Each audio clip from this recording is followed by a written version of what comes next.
Có thể là sẽ có những cách nhìn nhận khác nhau về vấn đề giới ở thời điểm mà tác phẩm truyện Kiều ra đời và thời điểm của bối cảnh xã hội đương đại. Tuy nhiên thì nếu mà soi chiếu ở cái góc độ hiện tại của xã hội đương đại hiện tại để nhìn về tác phẩm Kiều ở thời điểm mà Nguyễn Du viết cái tác phẩm truyện Kiều, thì tôi cho rằng là nó vẫn có những cái giả định về việc là nữ giới thì phải đẹp, nữ giới thì yếu đuối, và cái thân phận của người phụ nữ thì mỏng manh, dễ vỡ và phụ thuộc rất nhiều vào các cái quyết định hành vi của người đàn ông. Thì đấy là một cái góc độ, một cái đánh giá khá là mang tính chất chủ lưu ở bối cảnh xã hội đương đại. Theo cái cảm quan của cá nhân tôi thì cái vấn đề bình đẳng giới thể hiện rõ nhất trong các cái thực hành văn hóa. Thì ví dụ như là khi mà nam giới nói rằng là chúng ta cần phải bảo vệ phụ nữ, chúng ta cần phải nâng niu yêu thương phụ nữ, thì nó cũng có một cái giả định rằng phụ nữ thấp kém hơn, hoặc là phụ nữ yếu đuối hơn, mỏng manh hơn.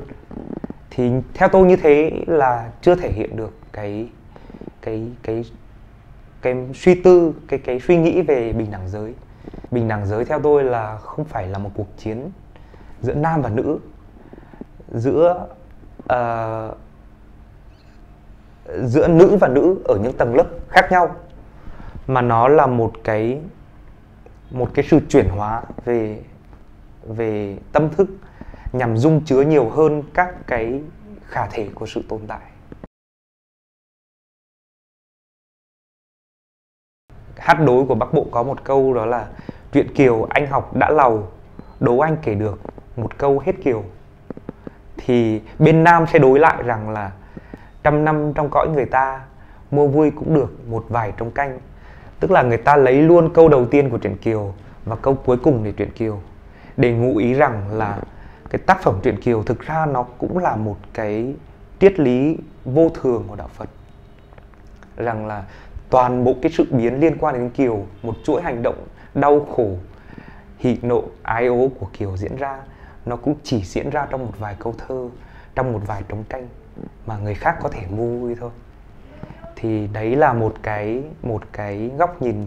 liên quan đến Phật giáo mà tôi cảm nhận được nằm trong truyện Kiều. Tác phẩm truyện Kiều tôi cũng nhìn nhận được một cái khía cạnh khác. Nó là một cái, thực ra Nguyễn Du khi mà sáng tác truyện Kiều, tôi cảm nhận được rằng ông ấy mô tả lại được một cái tranh luận của triết học Tây phương thời kỳ khai sáng về hai cái trường phái, đó là tất định luận và tự do ý chí. Ví dụ như là trong truyện Kiều có vài câu đó là: trời kia đã bắt làm người có thân, bắt phong trần phải phong trần, cho thanh cao mới được phần thanh cao. Thì đây là một cái góc nhìn của tất định luận, đó là việc diễn giải rằng là mình không được quyết định cái gì cả, ông trời quyết định cả rồi.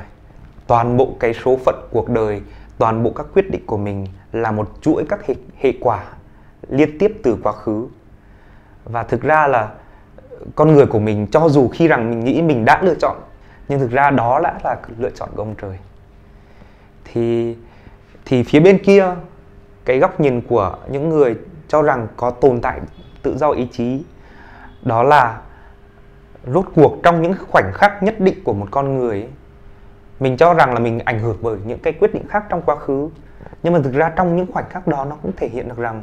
tôi có tự do, và cái cảm giác tự do của tôi là không thể chối bỏ được. Thì đối với tác phẩm truyện Kiều, tôi cho rằng là toàn bộ những cái diễn biến diễn ra với Kiều, lúc trầm, lúc vui, lúc buồn, nó có thể là một cái quyết định nào đó của ông trời. Nhưng mà trong những khoảnh khắc nhất định, Kiều vẫn thể hiện được mình có tự do ý chí, mình là người quyết định số phận của mình, và mình cảm thấy tự do trong cái hành động đó.